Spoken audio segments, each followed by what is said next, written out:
సరిగ్గా తనని చంపే సమయంలో ఊహించని విధంగా పోలీసులు వచ్చి మనవాళ్ళనే రౌండప్ చేశారు. ఏమంటున్నావు? అది ఈ పని నువ్వు చేయగలవని నమ్మి నీకు చెప్పాను.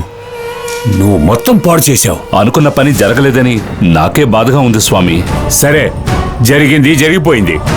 నువ్వు పంపించిన మనుషులు నీ గురించి నిజం చెప్తే నువ్వు ఇరుక్కుంటావు. ఈ సమయంలో నువ్వు జాగ్రత్తగా ఉండాలి. నేను ఏర్పాటు చేసిన మనుషులకి నా గురించి ఏ డీటెయిల్స్ చెప్పలేదు స్వామి. అలా చెప్పొద్దు.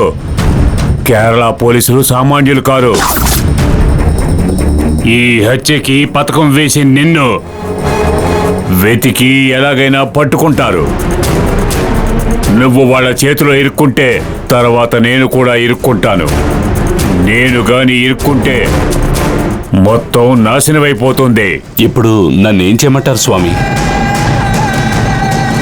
నువ్వు ఇవాళే బయలుదేరి నువ్వు నీ ఊరికెళ్ళిపో. ఆ తర్వాత నువ్వేం చేయాలో నేను చెప్తాను. సరే స్వామి, ఇప్పుడు నేను ఊరికి బయలుదేరతాను.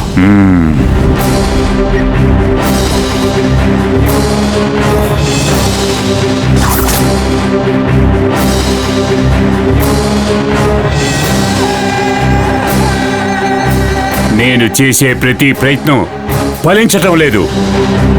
దీనికి కారణమేంటి?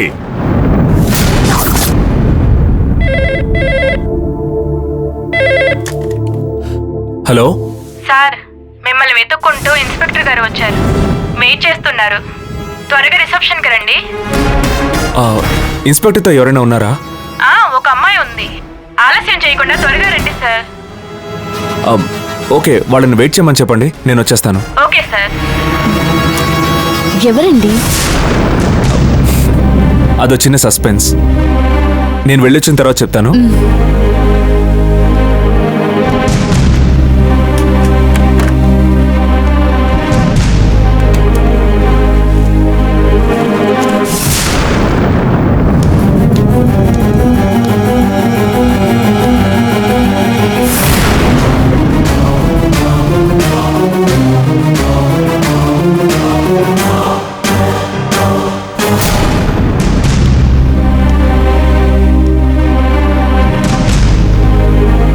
నిన్నేగా మీ ఇద్దరు గొడవ మానేసి కలిసి ఉండండి అని చెప్పాను. మళ్ళీ నీ పాటికి నువ్వు ఈ రూమ్ లో ఉన్నావు, ఆ అమ్మాయిని వదిలేసి. అసలు మీ ఇద్దరి మధ్య ఏమిటి సమస్య?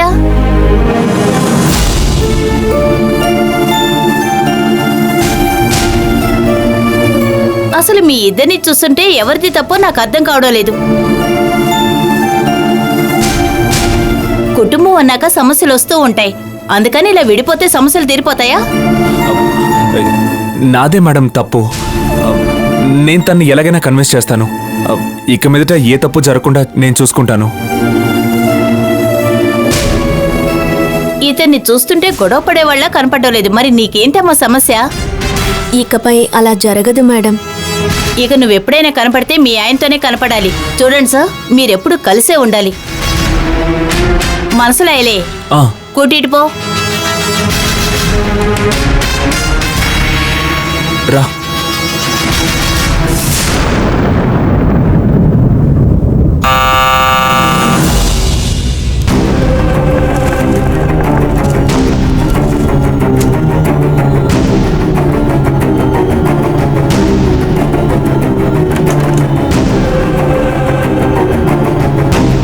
రండి. గంగా, కొంచెం ఆగు.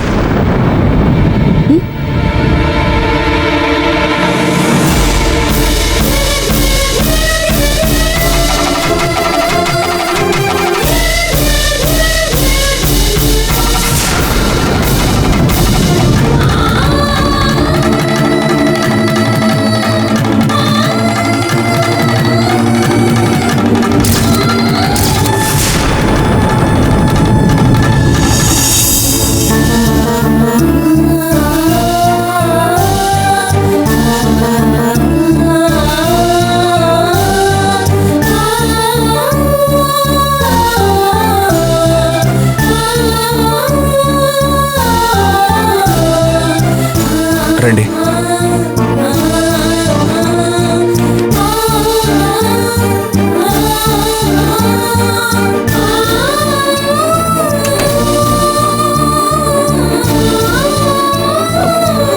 గంగా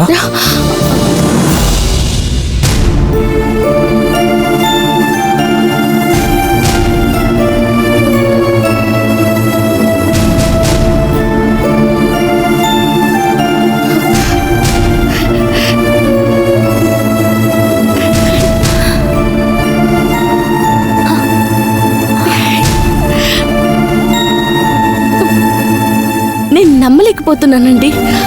అచ్చుపోసినట్టు అచ్చం జానకక్కలాగే ఉంది.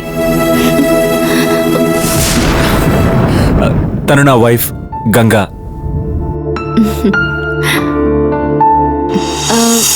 ఈవిడ ఆ,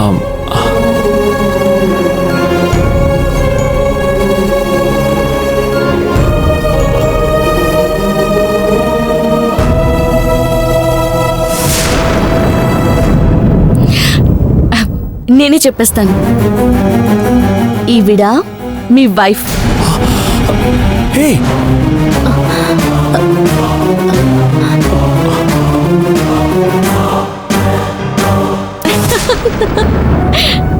ఏయ్ ఏమంటున్నావు?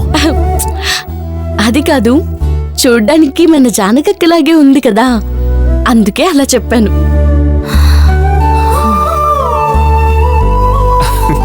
మన జానకి లాగే ఉన్నారు. ఈవిడ పేరు సీత. అయ్యో, నేను ఒక పిచ్చిదాన్ని. వచ్చిన ఆవిడని అలా నిలబెట్టి మాట్లాడుతున్నాను. ముందు కూర్చోండి, నేను తాగడానికి ఏమైనా తీసుకొస్తాను. కూర్చోండి.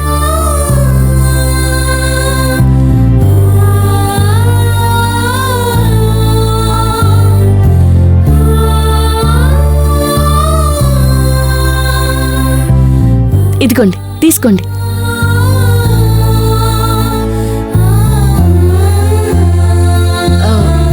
మీకు ప్రేమతో ఇచ్చే హక్కు నాకుంది. తీసుకోండి. తీసుకోండి.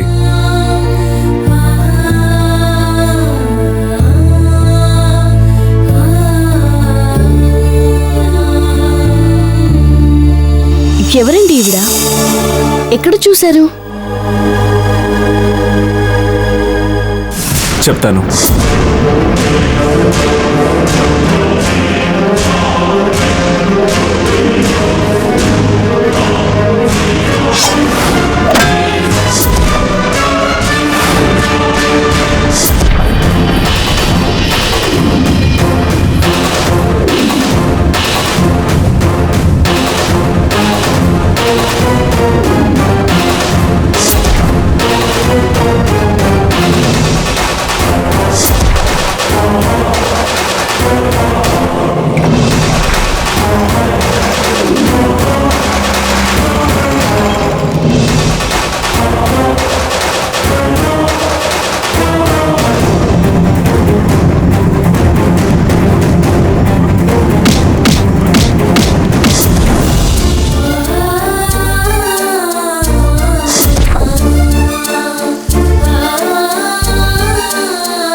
మీరు ఆశ్రమంలో పెరిగారని తెలిసిన దగ్గర నుంచి మీ మీద సానుభూతి పెరిగింది.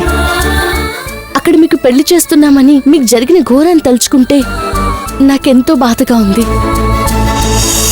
ఆ దుర్మార్గులు మీ జీవితాన్ని నాశనం చేయాలనుకోవడమే కాకుండా మీ మీద హత్య నేరాన్ని కూడా వేశారు. సమస్య నుంచి తప్పించుకొని మీ ఊరు నుండి కేరళ వచ్చారు. మీరిద్దరూ ఎక్కడ కలుసుకున్నారు?